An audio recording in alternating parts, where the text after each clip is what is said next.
Let's look at section 5.3, area. We'll start by putting down some of the formulas. Many of them I'm sure you already know.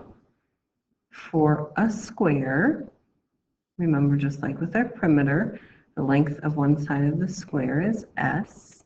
Our formula is A equals side squared. Similar to a rectangle with your length times width, but since we're labeling S for side and both the length and the width would be the same measurement, S times S, we simplify that as putting S to the second power instead of writing side times side. For our triangle, let's draw a triangle. Here we have the base B. We're going to have to add in a measurement, a dashed line to show it's not an edge, and then the right angle symbol there shows us that the height is drawn perpendicular from the top of the triangle to the base. And so the area of a triangle equals 1/2 times base times height.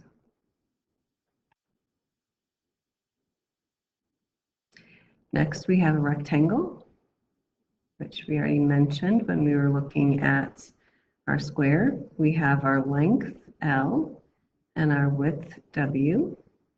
And so our area equals length times width. Remember, when you're multiplying and you have two letters next to each other, you don't have to put anything in between. So we'll just put L, W to represent length times width. Our trapezoid is next. Remember, I described it as a triangle with the top part missing. And we have B and C as our parallel sides. And again, we need to have a height drawn perpendicular in here. And yes, those are supposed to be parallel lines. It just doesn't look like it with my drawing. But the formula for a trapezoid is A equals 1/2 times H times the sum of B plus C. So again, our parallel sides. And notice that's in parentheses because order of operations in the calculator would do that adding and subtracting different than what we need it to do, because we know multiplication and division are done first, so it would want to multiply the H times B before the C is added. So make sure if you're typing that all together in one step in the calculator that you're putting parentheses around that B plus C. So similar to our triangle, we have 1/2 in the formula. So 1/2 times height times the sum of our two parallel sides being added together. And then our parallelogram, if we have here, since it's not at right angles, we need to get a height instead of length times width. And so we'll still have our base down here, and we'll still have our height here. So similar to the triangle, we have area equals our base times our height. But remember, with our triangle, it was divided by half, because if we look at a parallelogram and we cut it in half, notice there's two triangles. So that's why the formulas are the same, except for that 1/2 being different. So we mentioned that the triangle is 1/2 base times height, because again, if we were to draw a second triangle in here, it would give us a parallelogram. So that's why we only have half of it, and why the formulas are similar except for that half. We're skipping question number 2 because we didn't have to do the section they're referring to. So let's look at finding the area of a figure with a section cut out. So when you have a complicated shape where it looks like there's pieces missing, first ignore those missing pieces and just find the area of the full figure, whatever shape that may be. Then find those areas of the pieces that are missing or seems to be cut out, and then subtract those off of the full area to figure out what is left. Let's take a look at an example. Here we have a rectangle that looks like two squares that are missing. And so it says list the shapes and indicate whether they are cut out. So let's say we have a rectangle plus two cut out squares. What formula is needed for each shape? So we have our area of a rectangle. Now let's draw a little rectangle here to show which area we're talking about. And that is length times width. And then we have our area of our square, which is side times side, or side to the second power. So first one's area of the full figure. So that is our rectangle. So we have area equals our length times our width, which is 8 times 5, which gives us 40.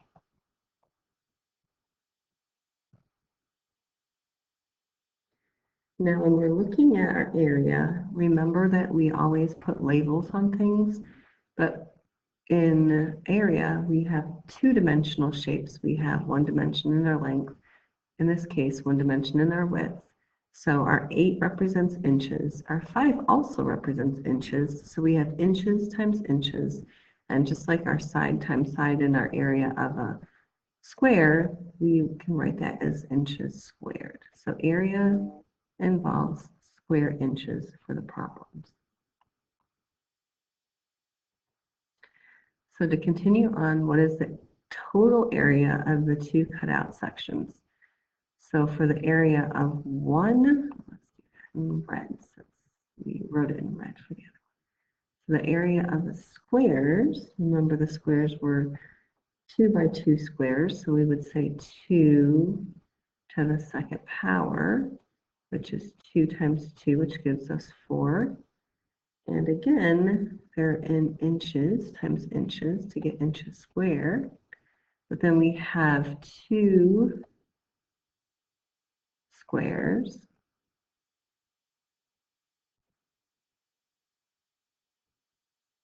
Very sloppy, I'm trying to write with my touchpad.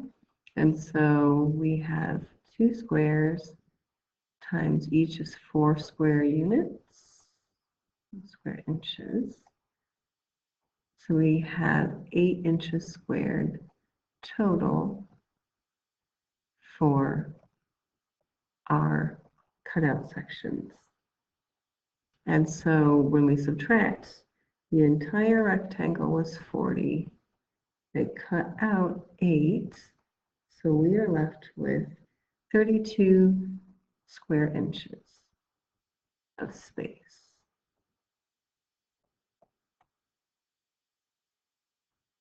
Okay. Learning how to break complicated geometric shapes into simpler shapes that are easier to work with, that is a skill you can develop with practice. Notice they drew dotted lines on this one to show you one possible way of dividing this shape into smaller shapes. Now there's more than one way that you could have divided this. You could have actually just used the top here as a trapezoid, and the 5, and then this 5 here plus 4 here would have been 9 for the other parallel side for the trapezoid, and then you obviously have a rectangle. So that would have been another way that you could have divided it.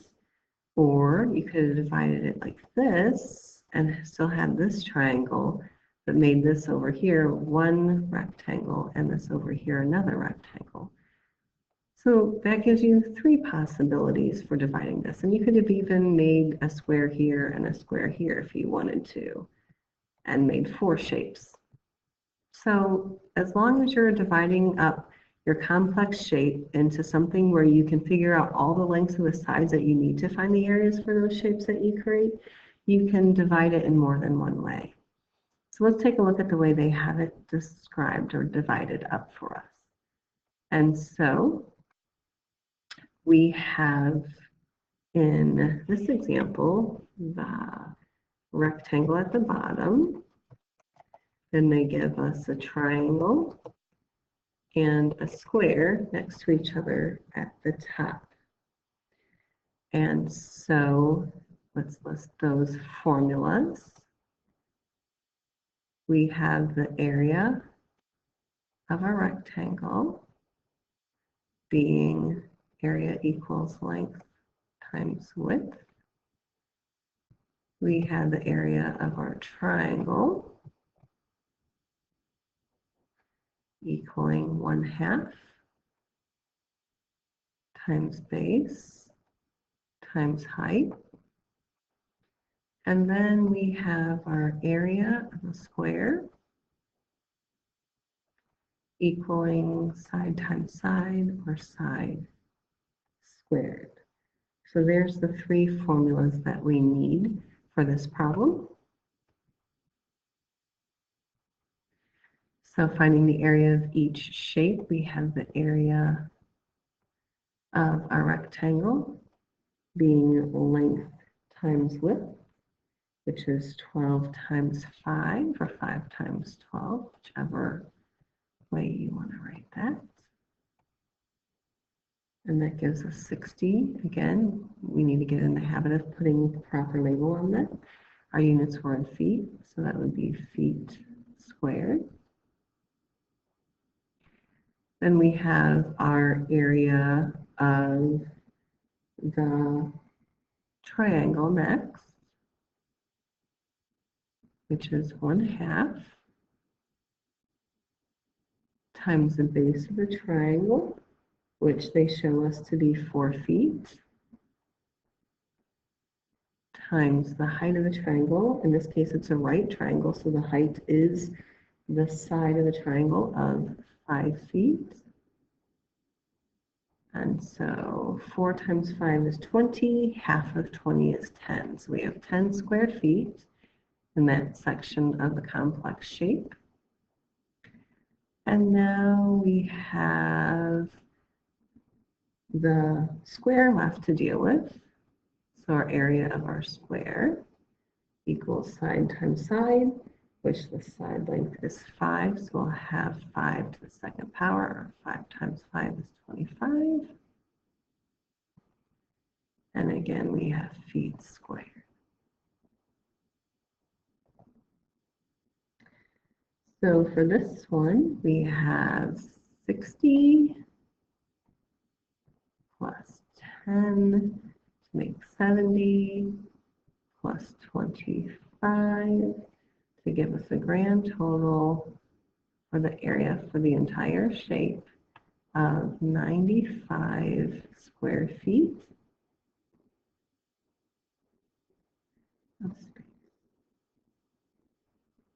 Okay. Next, it's your turn to try a few of these. You have some standard with a rectangle. Here's your trapezoid, and then some with missing parts with 8, and a compound shape with 7. Now, for me, even though they want us to try probably to divide it into shapes, whether you divide it like this and make it 3 rectangles that way, or maybe you go this way and make it 3 rectangles that way. But what I see, which would be easier, excuse me, and I'm sure you agree with me that easier is better, is I would make it a missing piece shape. And I would say I have an entire 10 by 12 rectangle, and then I'm taking away a smaller rectangle. So then there's only 2 pieces that you have to worry about instead of 3. But any way you choose to divide that and work it up should give you the same answer. So go ahead and pause the video, work those out, check your answers, and then continue on when you're ready.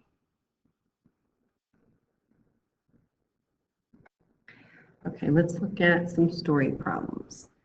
A parking space is in the shape of a rectangle that is 2.5 meters wide and 5 meters long. What is the area of the parking space? Okay, so we see rectangle, so we know that the area of a rectangle is length times width. So our two measurements are 2.5 times 5. And if we multiply that, we get 12.5. And again, we need to make sure we're doing squared units on our area problems. Next one, we have a trapezoid. The main stage at a theater is in the shape of a trapezoid. The owner of the theater is planning to install a newly specially designed flooring system on the stage. The stage is 12 feet wide in the front and 15 feet wide in the back, and it's 10 feet deep. So what is the area? So again, our area of the trapezoid is 1/2 times the height times our two parallel sides being added together. So if we plug in those numbers, we get 1/2 of the height of 10 inches times the sum of our parallel sides, which they give us is 12 and 15.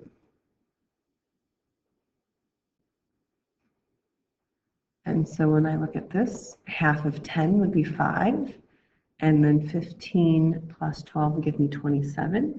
So we're left with 5 times 27, which is 135. And again, we have to put our units of square feet. One step further tells us that the flooring costs $35.50 per square foot. Sounds kind of expensive. How much will it cost to purchase and install the new stage floor? So we have 135 square feet times 35.50 per square foot. And when we multiply that together, we see that that flooring is going to cost $4,792.50.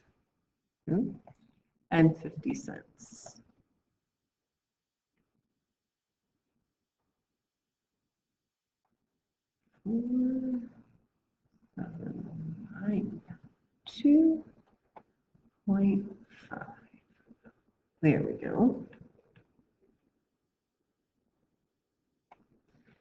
A warehouse has several different rooms, each in the shape of a rectangle. The floor of one room in the warehouse is 25 feet by 40 feet. So the first question asks, what is the area of the floor? So we know area is length times width, which in this case is 25 times 40. And when I look at this, I think there's 4 quarters and a dollar, so that would be 100. With that extra 0 on the 40, that gives us 1,000. So one room has 1,000 square feet as the area of the floor. A pallet for storage measures 4 feet by 3.5 feet. So what is the area of a pallet? So we're going to use that same formula, but now we're going to do 4 by 3.5. So the area of one of the pallets is 14 square feet.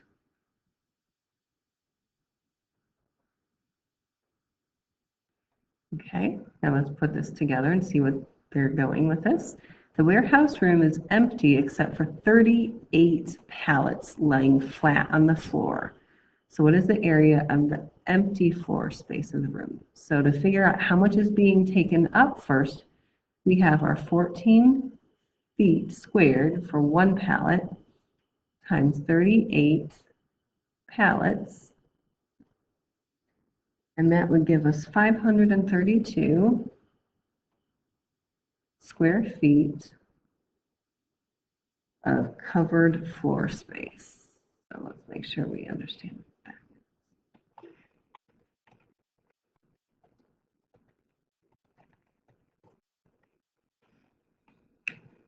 So then to find what's left, we have to take the 1,000 square feet of the room minus 532 feet being used, and that leaves us with 468 square feet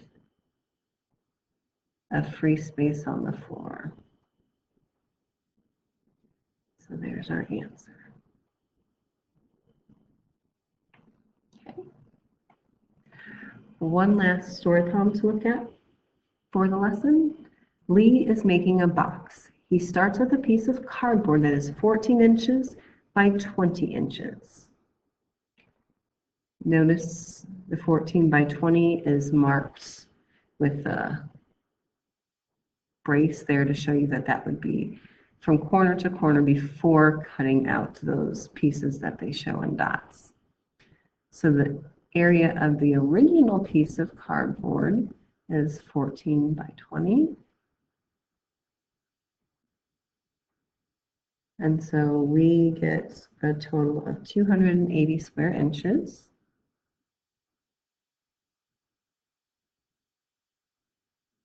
For that original piece of cardboard. So he cuts a square with a side length of 3 inches from each corner. What is the area of the cardboard with the corners removed? Okay, so we have the area of one of the corners equaling side times side, or side squared, which is 3 squared, which equals 9 square inches. So for the 4 corners, we have to multiply that by 4. So 9 times 4 would give us 36 square inches. Taken away.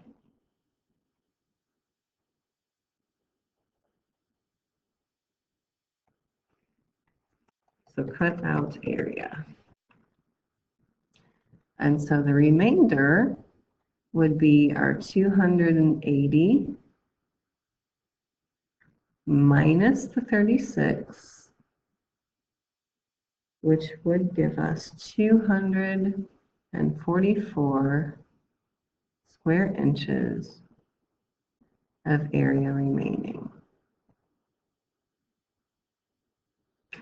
Now it says when the sides are folded up, what will be the area of the bottom of the box? So the bottom of the box, if we look at this picture, is in here because those sides have to be folded up. So we need to figure out the length and width of that base. And so notice we have 3 inches taken away on this side and 3 inches taken away on this side. So we have the 20 in length minus 6 that's taken away total, 3 on each side, to give us 14 for length.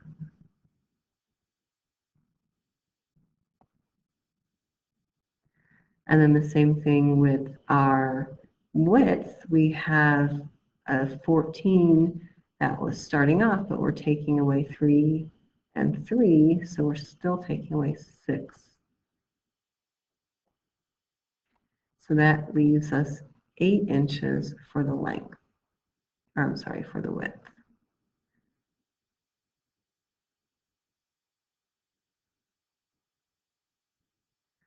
So now for the area of the bottom, we have a 14 by 8 or 8 by 14. Again, it really doesn't matter the order that you put the numbers.